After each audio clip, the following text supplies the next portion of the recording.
I want to see a Republican nominee that can beat Joe Biden, and I believe that she's the strongest nominee in November. She hasn't been the strongest one in the Republican base primary. I mean, Trump has been the strongest one, but Trump's the weakest one in November. Welcome back to America Decides. That was former Maryland Governor Larry Hogan, who has endorsed Nikki Haley, saying she has the best shot to defeat President Biden in November. This, as recent CBS News polling finds, that she actually fares best against Biden among the Republican contenders. The poll has her with a 53-45 advantage over President Biden. We're going to talk about all of this now with Leslie Sanchez and Jonathan Kott. Leslie is a CBS News political analyst who served in the George W. Bush administration. And Jonathan is a former senior advisor to Senators Joe Manchin and Chris Coons. He now serves as a partner at Capitol Counsel. Welcome to both of you. Yes. So, Leslie, how well do both Nikki Haley and Ron DeSantis have to do in New Hampshire to prove to Republican voters going forward that they have a shot at the Republican nomination? The challenge for them is, I think a lot of voters already made up their mind, right? You're talking about increasingly a smaller percent of the majority of the party. And these are people frustrated with Trump, the independents, the Democrats kind of lean conservative. But the hardliners and the conservative lane of the party feel strongly about Trump, not necessarily for the same reasons they did in 2016 and 2020, but this is not a vacuum. Looking in a contest of where the economy is today and where Biden is today, they want the rough and tumble of someone like Trump. So Nikki Haley has to show she has that tough tenacity to take on a national level. And a lot of people feel she's tough, but not where they want it to be.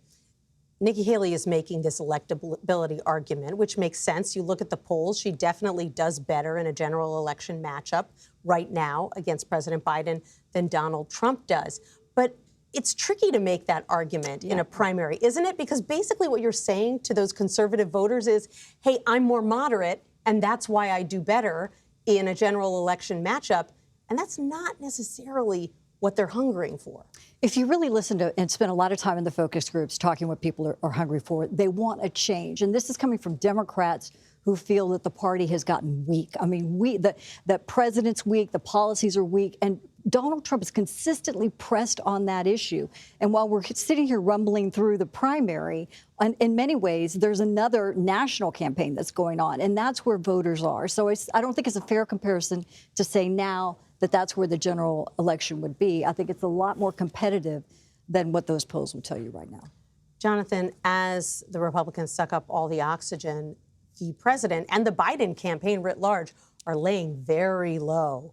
Not hearing much from them. They had almost no reaction to the caucus results last night. This is an intentional strategy, but explain what the strategy is, because it makes a lot of Democrats nervous. They want to see the president out there attacking Donald Trump. So I don't think the president needs to be out there attacking Donald Trump. I think what the DNC and the campaign are doing is letting Republicans control the airwaves.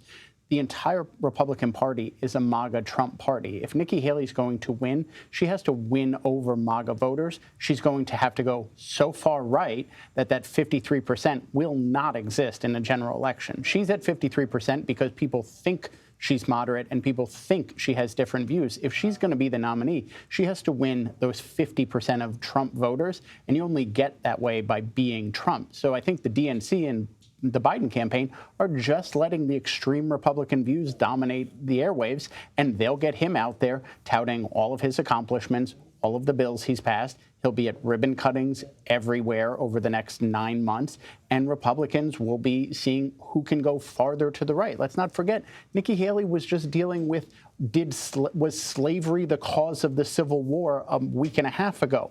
Like, the DNC is happy to let Republicans step all over themselves in these fights. They may have gotten another soundbite from her today for a future ad when she said that the United States has never been a racist country. What do the results in Iowa mean for your former boss, Senator Joe Manchin? Do the results make him more or less likely, do you think, to jump in and launch a third-party bid?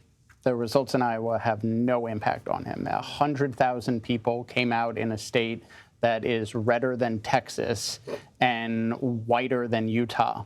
to pick Donald Trump. That has no impact on him. He's focused on giving a voice to the moderate majority. While you saw 100,000 people in Iowa vote, there's about 200, 300,000 independents in New Hampshire who don't have a voice, who haven't gone to a party side because they think that the middle is where the country needs to be. Those are the people he's focused on, and that's the people he was talking to last week in New Hampshire. One of the things I thought was so interesting from the entrance polls last night was the fact that immigration for these Republican caucus voters ranked almost as high as the economy when they were asked, what is your number one issue? Does this indicate that immigration is the animating, or one of the biggest animating issues for Republicans this year, in the same way that our polls have showed abortion is an animating issue for Democrats? I think that's a great way to characterize it. And I wouldn't say it's immigration. I would say it's border security and how it aligns with safety. That's a detonation issue, is politically what we would call it. It's an issue that ignites in certain communities and galvanizes maybe a lot of floating voters who don't traditionally turn out for elections, who really feel, and we saw national security moms, right? We saw them in 2004. We've seen different types of suburbans, outer suburbs, rural areas that respond to certain types of issues. And if we look at the map of who's responding, it really is more of those rural and exurban areas as opposed to urban cities. So that immigration issue, whether we call it that or border security, is going to continue to be what Republicans are talking about, along with a weaker economy. I think that's going to be an issue for Democrats as well, which is why I think they're fighting so hard to get a deal in the Senate, and that the White House is trying to get a deal done on this because they know it's a big issue. They know it's going to be a deciding factor for a lot of voters, not just Republican voters.